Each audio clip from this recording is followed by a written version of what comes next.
Good evening students. कैसे हो बेटा? बढ़िया हो? हाँ, सब ठीक चल रहा है। अच्छा है। चलो, तो आज का टॉपिक हमारा क्या है भाई? कोई डिसाइड किए हो? चलो मैं बताता हूँ आपको आज। रिएक्शन इंटरमीडिएट्स, ठीक है। अब हम देखो रिएक्शन की तरफ बढ़ रहे हैं, ठीक है। तो तुम्हारी जिम्मेवारी भी बढ़ती जा रही है और मेरी भी जिम्मेवारी बढ़ रही है। मैं भी आपको अच्छे से सिखाऊंगा रिएक्शन में, आपको मजा आएगा। अब देखो तुम्हें लगेगा कि रियल हम किसी अच्छे टीचर से पढ़ रहे हैं। बिल्कुल घबराना नहीं है। देखो मेरा सिखाने का तरीका, मैं अपना पढ़ाई नहीं कर रहा हूँ बेटा, लेकिन 100% मैं बोल रहा हूँ। अब आपको रिएक्शन इंटरमीडिएट कितना इंटरेस्ट आएगा, देखो लगेगा कि साला रिएक्शन इतना आसान कैसे है, इतना कैसे हम इस्तेमाल कर लेते हैं, बहुत अच्छे तरीके से तोड़ लेते हैं रिएक्शन को, कोई फर्क ही नहीं पड़ता। तो खैर रिएक्शन से एक कदम दूर है हम उसको बोलते हैं रिएक्शन इंटरमीडिएट्स। तो आज हम लोग का हेडिंग होगा, क्या हेडिंग होगा? Reaction intermediates. तो हेडिंग पहले लिख लेते हैं हम अपने अपने कॉपी पे, सब है ना। इसको क्या बोलते हैं? Reaction intermediates. इंटरमीडिएट्स बहुत ही इंपॉर्टेंट टॉपिक है, अच्छे से सीखना, ठीक है। Reaction intermediates. तो रिएक्शन इंटरमीडिएट्स क्या होता है? आप किसी बच्चों से पूछें सर रिएक्शन इंटरमीडिएट्स क्या होता है ऑर्गेनिक में, तो पता है आपको क्या बोलेगा? क्या बोलेगा आप बताओ, फिर हम बताते हैं। आपको बोलेगा रिएक्शन इंटरमीडिएट्स वो पीसीज है, वो पार्टिकल्स है जो किसी रिएक्शन के दौरान क्रिएट होता है, पैदा होता है, आता है, और रिएक्शन कंप्लीट होने के पहले वो डिस्ट्रॉयड हो जाता है, वैनिश हो जाता है, खत्म हो जाता है। ऐसे लोगों को हम बोलते हैं रिएक्शन इंटरमीडिएट्स। तो घबराना बिल्कुल नहीं है कि भाई ऐसे ऑर्गेनिक में कितने लोग हैं, हमें समझ में नहीं आएगा ऐसे कितने लोग ऐसे हैं। तो बिल्कुल पूरे ऑर्गेनिक में ओनली कर सकते हैं आप 6 लोग हैं, 6 लोग हैं जिसको आपको स्टडी करना है अलग अलग रिएक्शन में, ठीक है ना। तो आप बोल सकते हैं पहले रिएक्शन इंटरमीडिएट का डिफिनेशन लिख लें हम लोग। क्या लिखेंगे बेटा? लिखो लिखो। रिएक्शन इंटरमीडिएट का डिफिनेशन लिखते हैं हम लोग, नीचे लिखो लिखो। दे आर दोज पीसीज, या they are those particles, they are those pieces और particles which are formed during the reaction, which are formed during the reaction, which are formed during the reaction, and they are destroyed before the completion of reaction, and they are destroyed before the completion of reaction. Reaction intermediates are those particles which are formed during the reaction and they are destroyed, they are vanished भी कर सकते हैं, they are destroyed before the completion of reaction. Complete होने के पहले ये destroyed हो जाते हैं या वैनिश हो जाते हैं। तो ऐसे लोगों को हम बोलते हैं रिएक्शन इंटरमीडिएट्स। क्या बोलते हैं? Reaction intermediates. क्या बोलते हैं? फिर से बोल रहे हैं, रिएक्शन इंटरमीडिएट्स। अब देखो सवाल क्या है, रिएक्शन इंटरमीडिएट्स क्या है? तो सिंपल हम बोलते हैं क्या, रिएक्शन इंटरमीडिएट्स वो पीसीज है जो किसी रिएक्शन के दौरान क्रिएट होता है, पैदा होता है, उत्पन्न होता है, डेवलप करता है, और रिएक्शन कंप्लीट होने के पहले वो खत्म हो जाता है, वैनिश हो जाता है, डिस्ट्रॉयड हो जाता है, उसकी लाइफ खत्म, तुम्हारी जिंदगी खत्म, हमारी जिंदगी खत्म, ऐसे आप सोच लो, है ना। अब सीधे हम क्या बोलेंगे? हे भगवान या अल्लाह अकबर, जो भी बोलना है बोलेंगे, हम ऊपर चले जाएंगे, ठीक है। तो ऐसे लोग को बोलते हैं रिएक्शन इंटरमीडिएट्स। तो ऐसे पूरे ऑर्गेनिक में ओनली मतलब 6 लोग हैं, केवल 6 हैं, ओनली 6 कर सकते हैं। बार बार मेरे ओनली 1 आ रहा है, ओनली 6 हैं, और ये 6 को हम लोग एक एक करके सीख लेते हैं बेसिक। फिर आपको खुद दिखेगा जब हम आपको रिएक्शन सिखाएंगे, उस रिएक्शन में इसका यूज कैसे होता है वो दिखेगा जब आप पढ़ेंगे जनरल ऑर्गेनिक रिएक्शन, ठीक है। तो सबसे पहले नाम करते हैं, लिखो दे आर क्लासिफाइड एज, सबसे पहले है आपका सबसे मोस्ट पावरफुल और सबसे इंपोर्टेंट कार्बोकटायन, है ना। क्या है बेटा? कार्बोकटायन। फिर क्या है? कार्ब अनायन। क्या है बेटा? कार्ब अनायन। फिर तीसरे नंबर में क्या है सर? Free radical. क्या है? Free free free. जैसे मेरा चैनल फ्री है ना आपके लिए, मेरा चैनल बिल्कुल फ्री है आपके लिए। आप मेरे चैनल से पूरी ऑर्गेनिक, पूरी इनऑर्गेनिक, इवन फिजिकल का भी हम आपको सिखाएंगे। तो बहुत सारी चीजें हम आपको सिखाएंगे बिल्कुल फ्री, विदाउट कॉस्ट। कोई 1 रुपया आपको देना नहीं है, सिर्फ आपको करना एक ही काम है। क्या काम करना है? चैनल को सब्सक्राइब कर दो बेटा, मेरे लिए काम आएगा, और बेल बटन दबा दो। क्या बोलते हैं, हमें तो ज्यादा आइडिया नहीं है, हम तो पढ़ाने में एक्सपीरियंस है हमारा। ये बेल बटन गेल बटन क्या होता है? बेल बटन मूवी आया था अक्षय कुमार का, पता नहीं, तो वो दबा दो। और जो आपके फ्रेंड सर्कल हैं जिनको दिक्कत होता है रिएक्शन समझने में, रिएक्शन नहीं समझ में आता है, रिएक्शन समझने की क्या टेंडेंसी होती है, जीओसी क्या बेसिक होती है, जिनको अगर ये दिक्कत होता है तो वो उनको आप सब्सक्राइबर करवाइए, उनसे उनको आप भेजिए, लिंक भेजिए, और उनको बोलिए कि भाई मैं भी फ्री पढ़ रहा हूँ, तुम भी फ्री पढ़ो, फ्री ऑफ कॉस्ट आप पढ़ सकते हैं, ठीक है। तो आपके पास कार्बोकटायन है, कार्बोनायन है, फ्री रेडिकल है, फिर क्या है बेटा? कार्बीन। इसे क्या बोलते हैं? कार्बीन। जनरली ये टीचर तो पढ़ाता ही नहीं है, ठीक है ना, कार्बीन को। फिर क्या है? नाइट्रीन। इसे क्या बोलते हैं? नाइट्रीन। और फिर क्या है? बेंजाइन। इसको बोलते हैं बेंजाइन, ठीक है ना। बेंजाइन। तो ये 6 इंटरमीडिएट्स है, कार्बोकैटायन, कार्बोनाइन, फ्री रेडिकल, कार्बिन, नाइट्रीन, बेंजाइन। थोड़ा सा इंट्रोडक्शन कर लेते हैं सबको एक बार, फिर एक एक करके सबको सीखेंगे हम लोग। कार्बोकैटायन क्या होता है? कार्बन यहाँ पे ट्राइवेलेंट होता है सर, उस पर पॉजिटिव चार्ज होता है, इसे हम कार्बोकैटायन कहते हैं। कार्बोनाइन क्या कहता है? कार्बोनाइन भी ट्राइवेलेंट नेचर में होता है सर, है ना। कार्बोनाइन भी क्या होगा सर? ट्राइवेलेंट नेचर में होगा, इस पर नेगेटिव चार्ज होगा, इसको कार्बोनाइन बोलते हैं। फ्री रेडिकल क्या होता है सर? फ्री रेडिकल भी कार्बन के जैसा, मतलब कहेंगे क्या, ट्राइवेलेंट होता है, इस पे एक अनपेड इलेक्ट्रॉन होता है, इसलिए इसको हम फ्री रेडिकल बोलते हैं, ठीक है ना। फिर कार्बिन क्या है सर? कार्बिन दो तरह का होता है, आगे हम सीखेंगे। एक होता है सिंगलेट कार्बिन, एक होता है ट्रिपलेट कार्बिन। तो एसेंस रखना है आपको रिएक्शन हम कार्बिन का इवन एक चैप्टर भी आपको सिखाएंगे। कार्बिन की एक पूरी एक चैप्टर में बहुत सारे रिएक्शंस पढ़ना है। नाइट्रोजन तो आपको नाइट्रोजन कंटेनिंग कंपाउंड में पढ़ने को मिल जाएगा, बेंजाइन तो आपको फिनॉल में मिल जाएगा, एरोमेटिक केमिस्ट्री में मिल जाएगा, ठीक है ना। तो लेकिन ये दोनों सबसे इंपॉर्टेंट है। कार्बिन कोई पढ़ाता नहीं है, तो कार्बिन को हम थोड़ा सा पढ़ाएंगे आपको जब ऑर्गेनिक लास्ट होगा, तो कार्बिन को हम अच्छे एक चैप्टर बना के पढ़ाएंगे। इवन जब आपके पास एक एमएस चौहान का जो बुक है एडवांस लेवल का, उस एमएस चौहान में क्या है, कार्बिन का एक चैप्टर ही पढ़ना है, नाइट्रोजन का एक चैप्टर ही पढ़ना है। क्वेश्चन प्रैक्टिस के लिए दिया है, वो क्वेश्चन प्रैक्टिस के लिए वो दिया हुआ है, ठीक है ना। तो देखो कार्बिन क्या बोलेंगे सर? कार्बिन क्या है? तो कार्बिन दो तरह का होता है, सिंगलेट कार्बिन और ट्रिपलेट कार्बिन। अभी सिर्फ कार्बिन को हम इतना डिफाइन कर रहे हैं। एक कार्बन है सर, कार्बन पे लगा है Cl, यहाँ Cl, एक इसके पास क्या है, पेयर्ड इलेक्ट्रॉन, एक ऑर्बिटल इसका खाली है, इसे हम बोलते हैं कार्बिन, है ना। यहाँ पे भी देखो इसके पास कार्बन पे 2, 2, 4, 2, 6 इलेक्ट्रॉन से, ऑक्टेट इनकम्प्लीट है, वैकेंट ऑर्बिटल है। एक कार्बिन और होता है, तो आप कार्बिन को ऐसे बना सकते हैं HCH, एक इलेक्ट्रॉन होता है ऊपर वाले ऑर्बिटल में, एक इलेक्ट्रॉन होता है नीचे वाले ऑर्बिटल में, इसको आप बोलते हैं ट्रिपलेट कार्बिन, और इसको बोलते हैं सिंगलेट कार्बिन। मतलब एक्चुअली होता है कि आगे हम लोग सीखेंगे, सिंगलेट कार्बन से ही ट्रिपलेट बनता है। जब सिंगलेट कार्बन में बैक बॉन्डिंग पॉसिबल नहीं होता, तो वो ट्रिपलेट में कन्वर्ट हो जाता है, एक इलेक्ट्रॉन नीचे आ जाता है, इसको ट्रिपलेट बोलते हैं। लेकिन यहाँ देखो क्लोरीन के पास मल्टीपल लोन पेयर है, और मल्टीपल लोन पेयर है तो अपने लोन पेयर से यहाँ डोनेशन कर सकता है, इसको आप बोल सकते हैं बैक बॉन्डिंग, और बैक बॉन्डिंग होगा इसलिए सिंगलेट कार्बन है। खैर डिटेल इसका हम अपने चैप्टर में पढ़ेंगे, अभी से इंट्रोडक्शन कर रहे हैं। नाइट्रोजन क्या होता है सर? नाइट्रोजन भी इसी कैसा होता है, नाइट्रोजन के पास क्या है, लोन पेयर, एक बॉन्ड पेयर, और यहाँ क्या है, वैकेंट ऑर्बिटल है ना। इसे नाइट्रोजन बोलते हैं, क्योंकि नाइट्रोजन देखो आप 2, 2, 4, 2, 6 इलेक्ट्रॉन्स, ऑक्टेट इनकम्प्लीट है, इसलिए वैकेंट ऑर्बिटल को रिप्रेजेंट कर रहा है। बेंजाइन तो आप बहुत अच्छे से जानते हैं, बेंजीन तो आप बचपन से पढ़ रहे हैं। बेंजीन का स्ट्रक्चर ऐसा होता है, double bond single bond, double bond single bond, double bond, है ना। और इस पे अगर आप ट्रिपल बॉन्ड बना देते हैं तो ये बनेगा अल्केन से अल्काइन, अल्केन से बना अल्काइन तो बेंजीन से बनेगा बेंजाइन, अल्केन से बना अल्काइन तो बेंजीन से बनेगा बेंजाइन। ऐसा बोल सकते हो, नहीं बोलो, अरे बोलो भाई, अल्केन से बना अल्काइन, अल्केन से बना अल्काइन तो बेंजीन से बना बेंजाइन, बेंजीन से बना बेंजाइन, ऐसा बोलिए। और ये कैसे बनता है तो थोड़ा सा आप देख सकते हैं, यहाँ पे ये आपके पास बेंजीन है ना, बेंजीन के पास ये डबल बॉन्ड है, यहाँ पी पाई ओवरलैपिंग होता है, और पी पाई ओवरलैपिंग से बेसिकली ये क्या करता है, इलेक्ट्रॉन को शेयरिंग करता है, और यहीं पे क्या करता है, ओवरलैपिंग करके ये पाई बॉन्ड का फॉर्मेशन करता है, ठीक है ना। तो आप इसको पहले कॉपी कर लीजिए फटाफट, ये सारे इंटरमीडिएट्स का, और एक करके पूरे ब्रीफ में, पूरे डिटेल में हम सबको पढ़ेंगे, इतना अच्छे से पढ़ेंगे आप झूम जाएंगे, आपको लगेगा सर कार्बोटाइन आज तो लाइफ में हम ऐसा पढ़े ही नहीं थे। आप एक बार पढ़ के तो देखो, मेरे से ट्रस्ट करो, एक बार आपको नहीं समझ में आएगा ना, मैं गारंटी देता हूं कि आप जो कहेंगे हम वो करेंगे, इसकी गारंटी देता हूं। लेकिन आप पढ़ के देखो एक बार पूरे लेक्चर हमारा, तो लिखो आप उसको जल्दी फटाफट, फिर आगे बढ़ते हैं।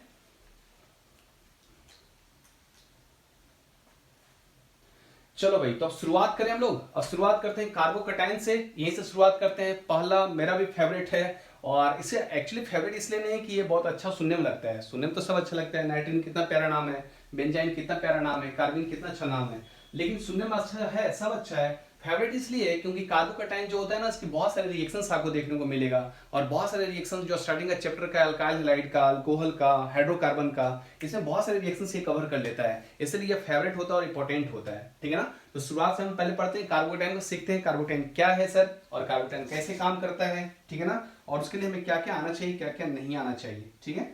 तो हम लोग स्टार्ट करें, लिख लिए होंगे मेरे ख्याल से सबका हो गया होगा, तो शुरू करें बेटा। तो नीचे क्या लिखेंगे हम लोग, कार्बोकैटायन, हमारा हेडिंग बना है हमारे पास है, आप लिख लीजिए फिर से, कार्बोकैटायन।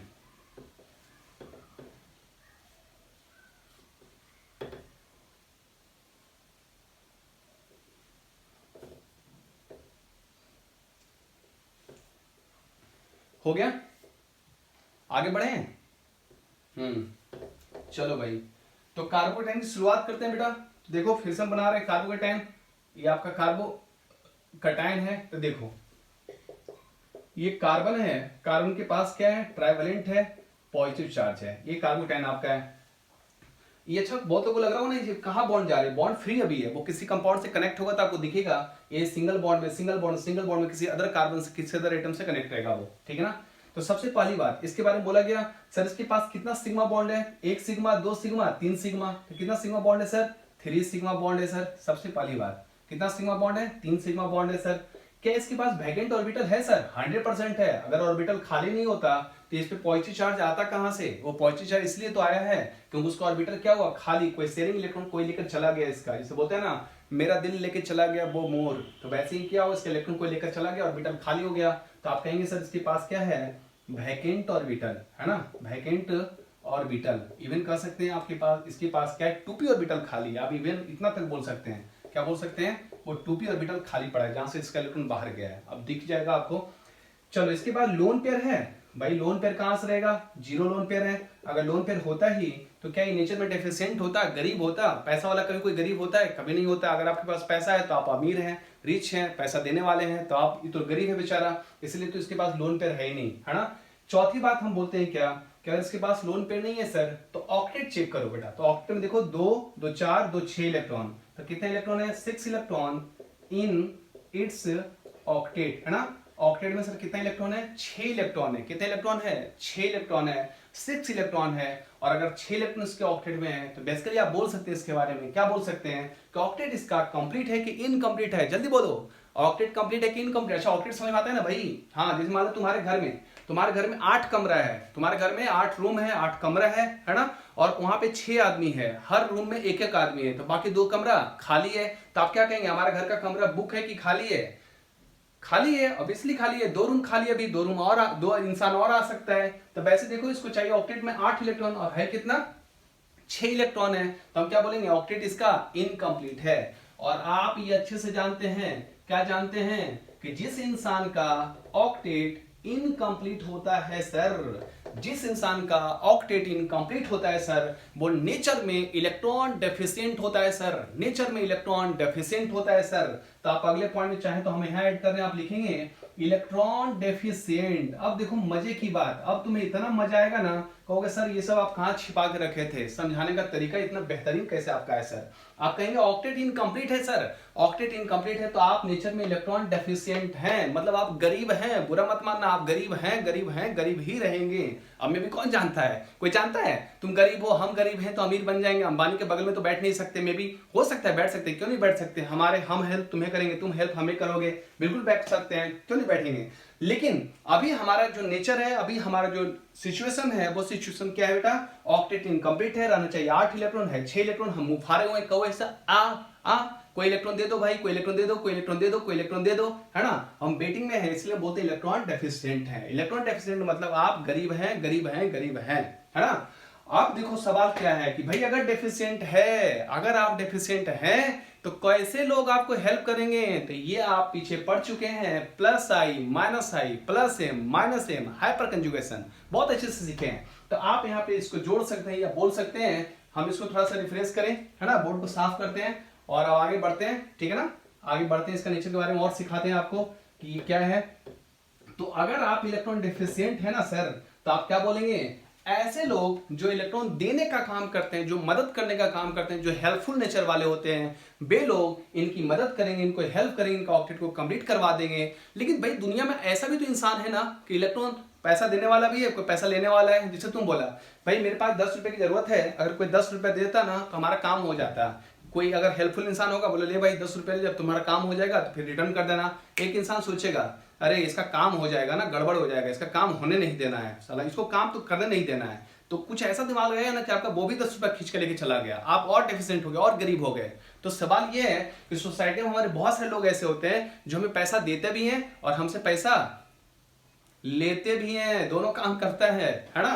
तो देखो भाई आपके पास 2 लोग हैं, एक इलेक्ट्रॉन डोनेटिंग ग्रुप है बेटा और एक इलेक्ट्रॉन विड्रॉइंग ग्रुप है। तो दोनों की टेंडेंसीज के साथ क्या होता है, दोनों का बिहेव क्या इसके साथ शो करता है, वो चेक करते हैं। तो आप सिंपली बोल सकते हैं अगले पॉइंट में, क्या बोल सकते हैं सर, इलेक्ट्रॉन डोनेटिंग ग्रुप क्या करेगा, इंक्रीज करेगा, क्या करेगा, इंक्रीज करेगा, मतलब बढ़ाएगा, क्या बढ़ाएगा भाई, स्टेबिलिटी। किसकी स्टेबिलिटी, स्टेबिलिटी किसके स्टेबिलिटी, कार्बोकटायन का sir electron donating group increases the stability of carbocation. इसको अभी हम सिखाएंगे, आपको घबराना नहीं है, पहले लिख लो आप, है ना।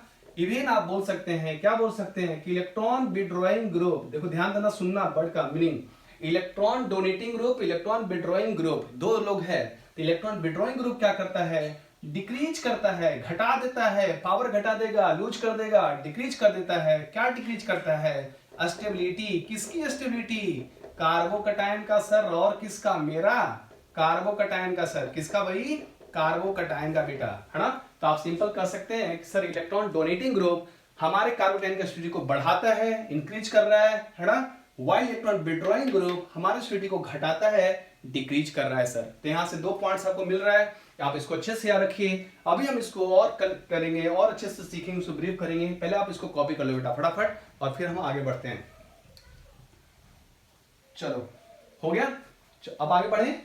अब सिंपल कहना क्या है, क्या कहना है सर, ये जो कार्बन है ना कटायन वाला, इसका हाइब्रिडेशन sp2 होता है। अब ये थोड़ी सी बात आपके लिए लगेगा कि सर ये कैसे निकालते हैं, तो जब हम बॉन्डिंग आपको सिखाएंगे कि न्यूट्रल मॉलिक्यूल की हाइब्रिडेशन कैसे निकालते हैं, कटायनिक मॉलिक्यूल की हाइब्रिडेशन कैसे निकालते हैं, अनायनिक मॉलिक्यूल की हाइब्रिडेशन कैसे निकालते हैं, even odd number of pieces वाले का भी हाइब्रिडेशन कैसे निकालते हैं। दुनिया का हर तरह का मॉलिक्यूल का हाइब्रिडेशन सिखाएंगे। अभी हम पे ट्रस्ट कीजिए और विश्वास करके आप बोलिए कि सर यहाँ 3 सिग्मा बॉन्ड है, 3 सिग्मा बॉन्ड से आप 3 ऑर्बिटल को ओवरलैप करवा सकते हैं, एक ऑर्बिटल s, 2 ऑर्बिटल p, और दोनों मिलकर बनाया sp2 हाइब्रिडाइजेशन। तो आप यहाँ लिखो मेरे साथ, क्या लिखोगे, sp2 हाइब्रिडाइजेशन। इसका टाइम का हाइब्रिडेशन क्या है, sp2 हाइब्रिडाइजेशन, sp2 हाइब्रिडाइजेशन। और sp2 हाइब्रिडेशन है, लोन पेयर नहीं है, तो आप इसका शेप बोलेंगे, ज्योमेट्री बोलेंगे, ट्राइगोनल प्लेनर, है ना, ट्राइगोनल प्लेनर। एक और देखो याद आ गया पॉइंट्स, क्या याद आ गया सर, कार्बोकटायन के पास ना जो भी इलेक्ट्रॉन सब शेयर्ड है, तो नेचर में क्या हो जाएगा, ये डायमैग्नेटिक, क्या हो जाएगा, डायमैग्नेटिक, डायमैग्नेटिक, डायमैग्नेटिक। मतलब आप बोलते हैं ना, इवन और इलेक्ट्रॉन आर शेयर्ड, अगर सारे इलेक्ट्रॉन आपके शेयर्ड हैं तो आप डायमैग्नेटिक हैं, अगर आपके पास सारे इलेक्ट्रॉन शेयर्ड नहीं है, कुछ अनपेयर्ड है, तो आप नेचर में पैरामैग्नेटिक हैं। तो ये कार्बोकटायन क्या होता है, डायमैग्नेटिक होता है। क्लियर है। चलो अब हम लोग काम की बात करें। अब काम की बात क्या करेंगे सर, कार्बोकटायन की स्टेबिलिटी कैसे बढ़ता है, कौन से ग्रुप बढ़ाता है, फिर उसको अप्लाई करेंगे, सीखेंगे आगे। और सबसे इंपॉर्टेंट आप ढूंढ के देख लेना, आपको एक टॉपिक पढ़ाएंगे, रीअरेंजमेंट ऑफ कार्बोकटायन, कार्बोकटायन का रीअरेंज होना। ये इतना इंपॉर्टेंट है ना कि रिएक्शंस का बाट लगा देता है भाई, रिएक्शन को ना तोड़ के रख देता है। लेकिन ये जिसको नहीं आता है, रिएक्शंस में जूझता रहता है बेटा, फंसा रहता है। तो मैं आपको सिखाऊंगा रीअरेंजमेंट ऑफ कार्बोकटायन में भी अगले लेक्चर में, अभी टाइम लगेगा उसको 1-2 लेक्चर के बाद, लेकिन आप वो जरूर पढ़ना। अगर आपका पढ़ा हुआ है जीओसी, तो एक बार हमसे पढ़ के देखो और आपको लगेगा कि कुछ ना कुछ डिफरेंस तो फील हो रहा है। इंसान बंदा अगर बोल रहा है तो सही बोल रहा है, आपको हम सिखाएंगे। ठीक है, तो अब हम लोग चलते हैं और अब हम क्या पढ़ेंगे, देखते हैं इसका स्टेबिलिटी किस टर्म्स में हम कैसे अरेंज कर सकते हैं। या मेरे ख्याल से आप लिख लिए होंगे, sp2 hybridisation triangular planar shape होता है, इसके सारे इलेक्ट्रॉन शेयर्ड हैं, इसलिए नेचर में क्या होता है, डायमैग्नेटिक होता है सर। Very good. चलो बेटा अब आगे चले हम लोग। अब नेक्स्ट हम लोग कर रहे हैं, क्या कर रहे हैं कि सर इसकी बात अगर हम देखें लोगों को, तो क्या कहेंगे आप, 100% बोलना है। क्या बोलना है कि आपके पास 3 तरह के कटायन आया हुआ है, ध्यान से देखना। एक यहां आया हुआ है सर, एक कटायन आपका यहां आया हुआ है, एक कटायन आपका यहां आया हुआ है, ठीक ना। तीनों की कंडीशन, पहला कंडीशन, यहां पे एक ग्रुप लगा हुआ है जिसको आप बोलते हैं electron donating group, electron donate करने वाला। यहाँ एक रेफरेंस वैल्यू है हाइड्रोजन, जो ना तो किसी से इलेक्ट्रॉन लेता है और ना ही किसी से इलेक्ट्रॉन देता है, मतलब ना ही किसी को देता है। और एक ग्रुप यहाँ पे लगा हुआ है, इसको हम क्या बोलेंगे आप, इलेक्ट्रॉन विड्रॉइंग ग्रुप, ठीक है, दिख रहा होगा मेरे ख्याल से सबको। तो देखो पहले तो हम इसका नेचर दिखाते हैं, एरो इंडिकेट करते हैं। अगर आपके पास इलेक्ट्रॉन डोनेटिंग ग्रुप है तो आपका डोनेशन किसके पास जाएगा, कार्बोकटायन के पास जाएगा, कार्बोकटायन के पास जाएगा। अगर आप विड्रॉइंग ग्रुप है, इलेक्ट्रॉन खींचते हैं, पैसा लूट रहे हैं, तो आपका डोनेशन नहीं जा पाएगा, आपका विड्रॉइंग होगा कार्बन की तरफ से होगा। और देखो कोई काम इंसान देखिए बोलेगा, एक छोटा सा बच्चा कहूंगा बोलेगा, क्या बोलेगा कि सर ये तो पहले से गरीब है ना, क्योंकि आप नेचर में लिखे ऑक्टेट इनकम्प्लीट डेफिशिएंट है, तो अगर ये पहले से गरीब है तो भाई डोनेशन होगा तभी उसकी फायदे की बात होगा ना। अगर आप विड्रॉइंग कर देंगे तो फायदा घंटा हुआ, फायदा हुआ कहां भाई, आप तो विड्रॉइंग करके उसको और लूट रहे हैं, इतना लूट रहे हैं कि बेचारा पहले गरीब था और गरीब से मर जाएगा, है ना। तो सिंपल कहेंगे क्या आप, सर यहाँ पे कार्बोकटायन की बात करें तो ये कार्बोकटायन सबसे बेस्ट है, सबसे ज्यादा स्टेबल है। और स्टेबल क्यों है, क्योंकि उसको डोनेटिंग ग्रुप के साथ है। फिर ये रेफरेंस वैल्यू है, ये क्या है, रेफरेंस वैल्यू है, ये बीच में रहेगा और सबसे पीछे रहेगा इलेक्ट्रॉन विड्रॉइंग ग्रुप। तो आप यहां से एक पॉइंट मेरे साथ जोड़ कर लिख सकते हैं, पहले इसको आप कॉपी कर लो और फिर एक पॉइंट आप जोड़ के लिखें और फिर हम आगे बढ़ते हैं।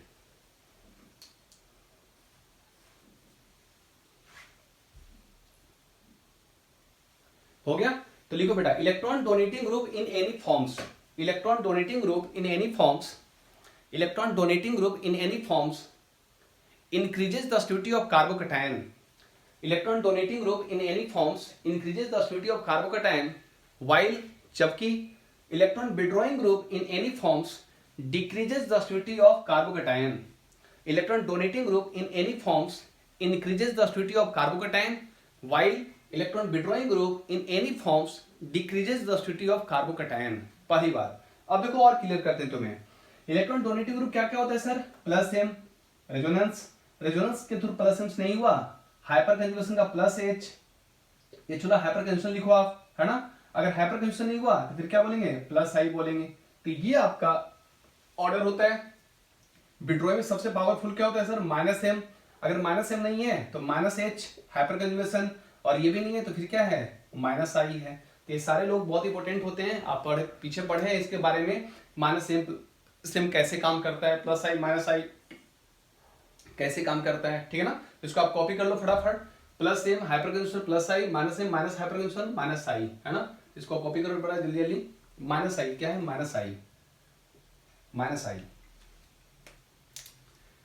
चलो तो आप, मेरे ख्याल से कॉपी हो गया आपका। अब आगे बढ़े हम लोग? हाँ बढ़े सर, बिल्कुल बढ़े, आगे बढ़ रहे हैं हम लोग। चलो अब हम सिंपल बोल रहे हैं क्या सर? कार्बोटैन की स्टडी के लिए और क्या बोल सकते हैं? और कुछ नहीं, अब आपको बोलना है। अब बोलना नहीं है, अब सिर्फ देखना है और सीखना है और पढ़ना है। तो इस पे कुछ हम क्वेश्चन एक दो आपको करवा देते हैं पहले फटाफट। कार्बोटैन की स्टडी कैसे देखना है, क्या करना है ना। उसके बाद फिर हम लोग आगे मूव करेंगे, ठीक है। तो सबसे पहले बेसिक सवाल आपको दिखाते हैं, आप चाहें तो लिख सकते हैं, right the decreasing order of stability of carbocation. आप सिंपल इतना लिख सकते हैं, या चलो देखते ही चलो मेरे साथ। आपको लिखना क्या है, ध्यान से देखो। सबसे पहली बात, आपके पास ना पहला कटायन कुछ इस तरह से है। पहला क्वेश्चन इसमें क्या है? ये ए कटायन यहाँ है, बी, और एक कटायन यहाँ है, ये है सी। ध्यान से देखना। अच्छा, जिस बच्चे को दिक्कत हो रहा होगा ना कि स्ट्रक्चर कैसे बनाए, तो मैं समझा देता हूँ 1 मिनट के लिए, आप घबराना मत। देखो, अगर कार्बन के बारे में आप पढ़ते हैं, कार्बन कितना बॉन्ड बनाता है बेटा? 4 बॉन्ड बनाता है। न्यूट्रल कार्बन कहीं भी रहेगा तो कितना बॉन्ड बनाएगा? 4 बॉन्ड बनाएगा सर। अगर कार्बन 4 बॉन्ड बना रहा है, इसका मतलब क्या दिख रहा है? कार्बन यहाँ पे डायरेक्टली 1 बॉन्ड बना रहा है, तो वहां पे हाइड्रोजन लेगा 3, हाइड्रोजन लेगा 3, तो कार्बन CH3 है। ये कार्बन सेंटर से 2 बॉन्ड बना रहा है, तो वहां चाहिए हाइड्रोजन 2, तो कार्बन CH2 मिलेगा आपको, है ना। ये कार्बन 1 बॉन्ड बना रहा है, एक पॉजिटिव चार्ज, तो कार्बन क्या होगा? CH2 होगा, तभी तो डेफिशिएंट है, ट्राइवलेंट होता है कार्बोटेन का कार्बन। आई बात समझ में? यहाँ देखो CH3 CH2, यहाँ क्या है सर? यहाँ भी क्या है? CH3 AC पे कटायन है ना। चौथा बॉन्ड गायब है क्योंकि ट्राइवलेंट होता है कटायन चार्ज। क्लियर है? अब देखो सवाल क्या है। सवाल ये है सर, इन तीनों में सबसे ज्यादा स्टेबल कौन है? तो पहले, सबसे पहले जब भी कटायन का स्टेबिलिटी की बात है ना, सबसे पहले आपको रेजोनेंस देखना है। पहले आपको सिखाया ना प्लस है, रेजोनेंस देखना है कि अगर रेजोनेंस के थ्रू इसका डोनेशन हो रहा है तो स्टेबिलिटी बढ़ेगा। रेजोनेंस नहीं है तो हाइपर कंजुगेशन। हाइपर कंजुगेशन कहां पढ़े आप? रिवीजन की कॉपी पे आप पढ़े हैं कि जिस कार्बन पे कटायन होता है उसके बगल वाले कार्बन के पास अल्फा हाइड्रोजन होना चाहिए, sp3 कार्बन होना चाहिए। हाइपर कंजुगेशन 100% काम कर रहा है। तो आप देखो बेटा, आप क्या बोलेंगे सर? यहाँ पे ना अगर देखें तो रेजोनेंस कहीं नहीं है बगल में, कटायन के आसपास कहीं रेजोनेंस नहीं है, तो कटायन को फोकस करेंगे। तो कटायन को क्या फोकस करेंगे सर? ये 1 डिग्री कार्बोकटायन है। कैसा कटायन है? 1 डिग्री कार्बोकटायन है। पूछो सर ये कहां से आ गया? ये बिल्कुल यहीं से आ रहा है। जिस कार्बन पे कटायन है उस कार्बन से पूछो कि भाई तुम अपने आप को कितने कार्बन से कनेक्ट कर रहे हो, तो वो आपको बोलेगा हम अपने आप को 1 कार्बन से कनेक्ट कर रहे हैं। Therefore I am called as 1 degree carbon. इसलिए मैं क्या कहलाऊंगा? 1 डिग्री कार्बन कहलाऊंगा। अब इस कटायन से पूछो कि सर अपने आप को कितने कार्बन से कनेक्ट कर रहे हो, तो बोला बेटा हम जब है अपने आप को 2 कार्बन से कनेक्ट कर रहे हैं, इसलिए हम क्या है? 2 डिग्री कार्बन है। इससे पूछोगे भाई तुम कटायन कितने कार्बन से कनेक्ट कर रहे हो, बोला 100%, हम 1 2 3 से कनेक्ट कर रहे हैं, इसलिए हम 3 डिग्री कार्बन है।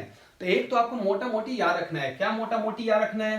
कि अगर सर रेजोनेंस अब्सेंट है, रेजोनेंस क्या है सर? अब्सेंट है। अगर रेजोनेंस अब्सेंट है, रेजोनेंस काम नहीं कर रहा, तो 100%, क्या 100%? 3 डिग्री कार्बोकटायन सबसे ज्यादा स्टेबल, फिर 2 डिग्री वाला, और फिर क्या होता है सर? 1 डिग्री वाला। 321 का ऑर्डर तो आपको रट ही लेना है अगर रेजोनेंस अब्सेंट है तो। लेकिन अगर रेजोनेंस प्रेजेंट हो गया तो इसमें से कोई भी आगे जा सकता है, कोई भी पीछे जा सकता है, बीच वाला भी आगे, पीछे वाला भी आगे, आगे वाला भी पीछे, कोई भी कहीं जा सकता है। उसकी कोई गारंटी, उसको रटने की जरूरत नहीं है, ठीक है ना। लेकिन आपको ये याद रखना है, अगर रेजोनेंस काम नहीं करा तो ऑर्डर होगा टर्सरी कटायन सबसे आगे, फिर होगा सेकेंडरी कटायन, और सबसे पीछे होगा प्राइमरी कटायन। ये ऑर्डर बन गया आपका। अब बोलेंगे अगर मान लो तुमसे कोई सवाल किया ऐसा क्यों हो रहा है, तो आप खुद देखो ना, जिस कार्बन पे कटायन है उसके बगल में 3 3 alpha carbon, 0 alpha 0 alpha 0 alpha, और हर कार्बन CH3 CH3 CH3 तो 9 alpha hydrogen, 0 alpha 0 alpha 3 3 6 alpha hydrogen, 0 alpha 2 alpha hydrogen. तो बेसिकली जितना नंबर ऑफ अल्फा हाइड्रोजन आएगा हाइपरकंजम्पशन ज्यादा होगा, और हाइपरकंजम्पशन जितना ज्यादा होगा एसिडिटी आपका कटायन का ज्यादा होगा। इसलिए टर्सरी आगे रहता है बेटा, फिर सेकेंडरी रहता है, फिर प्राइमरी होता है। क्लियर है? चलो अब एक सवाल और देते हैं, इसको जरा अरेंज करो फटाफट। अच्छा तो इसका ऑर्डर क्या बनेगा भाई? इसका ऑर्डर बनेगा सर, यहाँ लिख देते हैं हम, सी सबसे आगे है सर मोर स्टेबल, फिर क्या है बी है सर, और सबसे कम कौन है पीछे, तो ऑर्डर बनेगा सीबीए का। ठीक है, अब अगला क्वेश्चन मैं आपको दे रहा हूं, उसको जरा ध्यान से देखो और बनाओ फटाफट, है ना। ये हो गया 1,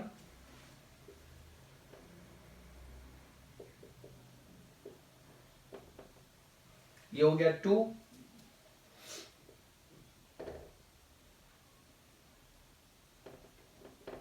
ये हो गया 3। ये 1 2 और ये 3। आप 1 मिनट के लिए पॉज कीजिए वीडियो को और इसको आप बनाइए पहले, फिर हम आगे आपको समझाते हैं। क्वेश्चन लिख के पहले कोशिश करो बेटा बनाने का, पहले खुद से कोशिश करो, घबराना नहीं है। गलत बने सही बने कैसे भी बने, क्या प्रॉब्लम है तुम्हारे साथ, तो हम तुम्हारे सामने खड़े भी नहीं है। कभी कभी क्या होता है हम क्लास में पढ़ाते हैं तो बच्चे क्या होता है पैनिक हो जाता है, उसको लगता है कि सर इतना स्ट्रिक्टली बोल रहे हैं, पता नहीं गलत होगा कि सही होगा। हम तो तुम्हारे सामने है भी नहीं, तो तुम्हारे जो मर्जी बनाओ 2 और 3 का ऑर्डर, और फिर देखो कि हम जो बना रहे हैं, हम जो समझा रहे हैं, तुम समझा रहे हो समझ रहे हो क्या वो सही हो रहा है कि नहीं हो रहा है। जरा कोशिश करो फटाफट जल्दी जल्दी। चलो हो गया?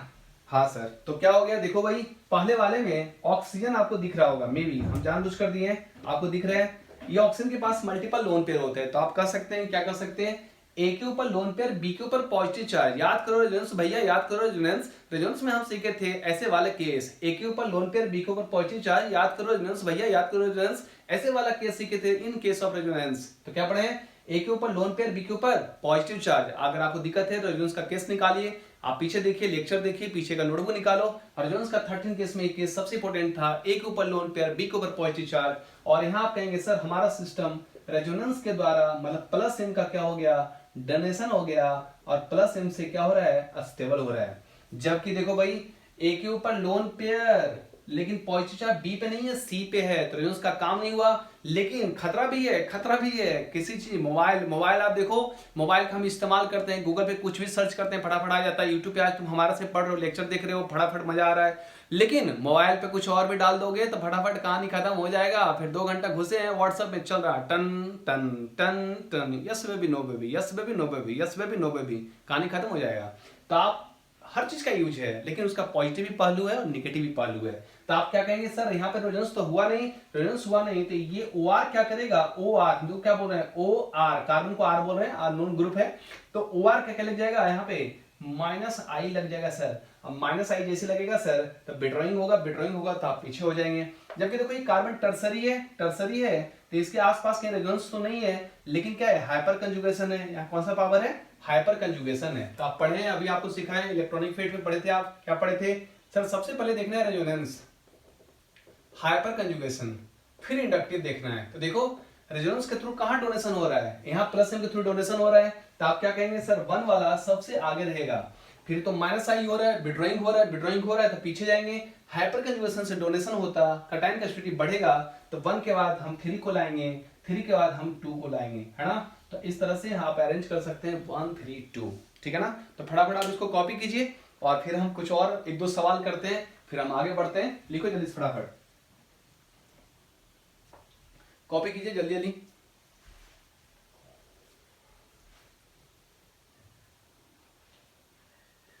चलो एक क्वेश्चन और करते हैं, आप इसको लिख लो बेटा।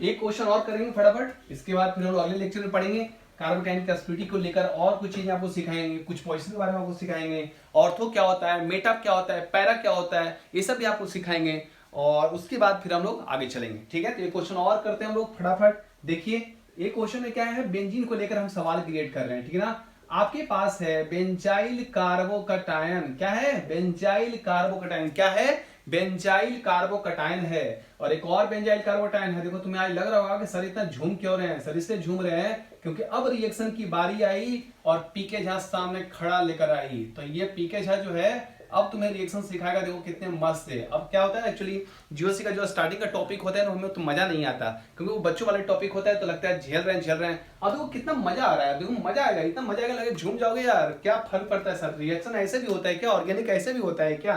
देखो ये 3 बन गया बेंजाइल कार्बोकैटायन। क्या बन गया बेटा, बेंजाइल कार्बोकैटायन। अब तीनों के केस में हम एक एक जगह पे कुछ और लगा रहे हैं। क्या लगा रहे हैं सर, यहां लगा दिए CH3, क्या लग गया, CH3 लग गया सर यहाँ पे, है ना, CH3 हो गया। यहाँ पे भी लग गया CH3 और यहाँ पे भी लग गया CH3। ध्यान से देखना, ये बहुत इंपॉर्टेंट क्वेश्चन है, हम आज बता रहे हैं। और उसके बाद अगर तुम्हें दिक्कत हो तो किसी दोस्त से भी पूछो, अगर सही बता दिया तो जय राम जी की। देखो तो सबसे पहले पूछा कि कौन सा बेंजाइल कार्बोकैटायन सबसे ज्यादा स्टेबल है। अच्छा, बेंजाइल कार्बोकैटायन आपको समझ में आ रहा है ना, बेंजीन के ऊपर कार्बन है, कार्बन पे पॉजिटिव चार्ज है, that is called benzyl carbocation. Benzyl carbocation इसको हम बोलते हैं, ठीक है ना। ध्यान से देखो बेटा, तो कहेंगे सर यहां तक तो कॉमन है, A double bond positive resonance, A double positive resonance, ये कॉमन है। तो फर्क कहां दिख रहा है, तो फर्क बहुत बड़ा दिख रहा है, आपका आंख बड़ा बड़ा है, आप देख सकते हैं। यहाँ CH3 आया है और वो डबल बॉन्ड के बगल में मतलब डोनेशन करेगा हाइपर कंजुगेशन से, है ना। यहाँ भी CH3 आए तो तुम बोलोगे सर यहाँ भी तो डबल बॉन्ड के बगल में हाइपर कंजुगेशन से डोनेशन करना चाहिए, लेकिन हाइपर कंजुगेशन से ये डोनेशन नहीं करेगा। ये डोनेशन सिर्फ कहां से कर सकता है, प्लस आई पे। क्यों प्लस आई पे, क्योंकि ये कहां खड़ा है, मेटा पोजीशन पे है। कहां खड़ा है, मेटा पोजीशन पे है। अब आप अच्छे से पढ़े हुए हैं, पढ़े होंगे और आज सीख लो। हम इसके रिस्पेक्ट में देखते हैं 1 2 3 4 पैरा पोजीशन, इसको क्या बोलते हैं बेटा, पैरा पोजीशन। 1 2 3 मेटा पोजीशन, और ये फिर खड़ा है 1 2 ऑर्थो पोजीशन पे, और ऑर्थो पे भी हाइपर कंजुगेशन 100% काम करता है, ठीक है ना। चलो तो क्लियर हो गया, क्या हो गया कि सर ये तो प्लस आई आएगा। अब अभी पढ़े आप, प्लस आई मतलब इंडक्टिव, इंडक्टिव पीछे जाएगा, हाइपरटेंशन आगे जाएगा डोनेशन में। तो हाइपरटेंशन से ये भी कर रहा है डोनेशन, ये भी डोनेशन कर रहा है। तो एक काम करते हैं, क्या काम करते हैं, इसको बोलते हैं 1, इसको बोलते हैं 2, इसको बोलते हैं 3। तो हम 2 को ना पहले निकाल के पीछे रख लिए। क्यों निकाल लिए, क्योंकि 2 तो प्लस आई से डोनेशन कर रहा है सर, प्लस आई से डोनेशन कर रहा है, वो दोनों हाइपर कंजुगेशन से डोनेशन कर रहा है। तो सबसे ज्यादा डोनेशन हाइपर कंजुगेशन का, आगे रहेगा हाइपर कंजुगेशन। तो ये क्या हो गया, पीछे हो गया सेकंड नंबर। अब कंपटीशन किसके बीच में है, 1 के में और 3 में, 1 और 3 में। तो कंपटीशन देखो क्या है कि भाई ये भी हाइपर कंजुगेशन और वो भी हाइपर कंजुगेशन। ये भी CH3 का हाइपर कंजुगेशन और ये भी CH3 का ही हाइपर कंजुगेशन। तो फिर और क्या करें, तो आप बोलते हैं ना किसी चीज में कि अगर 2 चीज कॉमन हो रहा है तो उसके बाद एक और उसका कुछ ऐसा कंक्लूजन निकालो जहां से दोनों के बीच में कंपटीशन हो सकता है। तो बिल्कुल हो सकता। ध्यान से देखना, हम क्या बोल रहे हैं कि अगर सर इसका हाइपरटेंशन, इसका भी हाइपरटेंशन कॉमन हो गया तो फिर इसका भी हम क्या लेंगे, प्लस आई लेंगे, इंडक्टिव लेंगे। इसका भी क्या लेंगे, इंडक्टिव लेंगे। कौन सा पावर, प्लस आई लेंगे सर, है ना। और प्लस आई जब लेंगे तो प्लस आई के बाद आप सिंपल बोलेंगे क्या, प्लस आई कैसे डिसाइड होता है। तो आप पढ़े होंगे, याद होगा आपको, हमने पढ़ाया था इंडक्टिव इफेक्ट डिस्टेंस डिपेंडेंट होता है। क्या होता है, डिस्टेंस डिपेंडेंट होता है। तो डिस्टेंस डिपेंडेंट का मतलब आप दूर से डोनेशन कर रहे हैं, चौथे नंबर से डोनेशन कर रहे हैं, आपका डोनेशन कम होगा। ये नजदीक से डोनेशन कर रहा, बगल से कर रहा, बगल से डोनेशन ज्यादा होगा, और बगल से डोनेशन ज्यादा होगा तो आपकी कैटायन कैपेसिटी बढ़ेगा बढ़ेगा और बढ़ेगा। तो आप इस बेस पे बोल सकते हैं थर्ड सबसे आगे रहेगा सर, फिर 2 रहेगा, सॉरी थर्ड रहेगा, फिर 1 रहेगा और सबसे पीछे 2 रहेगा। ये मोस्ट इंपोर्टेंट क्वेश्चन है। ऐसे कई सवाल मेरे पास हैं, लेकिन हमारे पास टाइम कम होता है, इसलिए हम ऐसे सवालों को यूज नहीं करते हैं। लेकिन घबराना नहीं है, ऐसे बहुत सारे आपके पास सवाल फेंकेंगे जहां पे ना आप कहेंगे ऐसा भी होता है। बिल्कुल होता है सर, क्यों नहीं होता। आप देखो तो नेशनल लेवल पे खेलो, फिर आपको समझ में आएगा। हम लोग तो क्या करते हैं, स्टेट बोर्ड पे खेलते रहते हैं, कट कट कट कट। अरे नेशनल लेवल पे एक बार उतर के देखो ना, चैंपियन तुम्हारे सामने खड़ा है, एक बार लड़ो, देखो समझ में आएगा क्या होता है क्रिकेट। चलो भाई, तो एक बार फिर से हम समझा देते हैं इसको, बाकी अगले लेक्चर में हम लोग आगे डिस्कशन करेंगे। सबसे पहले क्या लगा सर, मेटा पोजीशन पे। देखो ये सवाल हम तुम्हारे लिए छोड़ रहे हैं, है ना। अब तुमको लगेगा सब तो निकल गया, स्किप करके, नहीं है, मुझे सब कुछ याद है। मेटा पोजीशन पे ये हाइपरटेंशन से काम क्यों नहीं किया, प्लस आई का ही काम क्यों किया, ये सवाल आपके लिए हम छोड़ दे रहे हैं। और आप ये सवाल का जवाब डिस्क्रिप्शन में लिखिएगा और फिर हम आपको बताएंगे, 100% बताएंगे, ठीक है ना। पहले हम भी देख लें आपकी पानी का लेयर क्या है ना, ताकि फिर हम अपना लेयर बढ़ाएंगे और लेयर को घटाएंगे और हम अपने लेयर में आपको लाकर उड़ाएंगे, ठीक है। तो आप बोलेंगे सर यहाँ पे क्या हो गया, हाइपरटेंशन काम नहीं किया, प्लस आई से डोनेशन कम होता है, इसलिए आप पीछे चले गए। ये दोनों में कंपटीशन है, ये भी हाइपरटेंशन ये भी हाइपरकंजुगेशन। लेकिन जब दोनों के कंपटीशन हाइपरटेंशन में सेम इंसान से, तो और क्या फैक्टर, तो इंडक्टिव का लगेगा प्लस आई, या प्लस आई में डिस्टेंस डिपेंडेंट होगा, डिस्टेंस डिपेंडेंट होगा, नजदीक से डोनेशन करेगा ज्यादा करेगा। थर्ड देखिए सबसे आगे खड़ा है, ये दूर से डोनेशन कर रहा है लेकिन दूर से कर रहा, डिस्टेंस बढ़ गया तो यहाँ पे डोनेशन कम होगा, इससे पीछे चला गया। क्लियर है।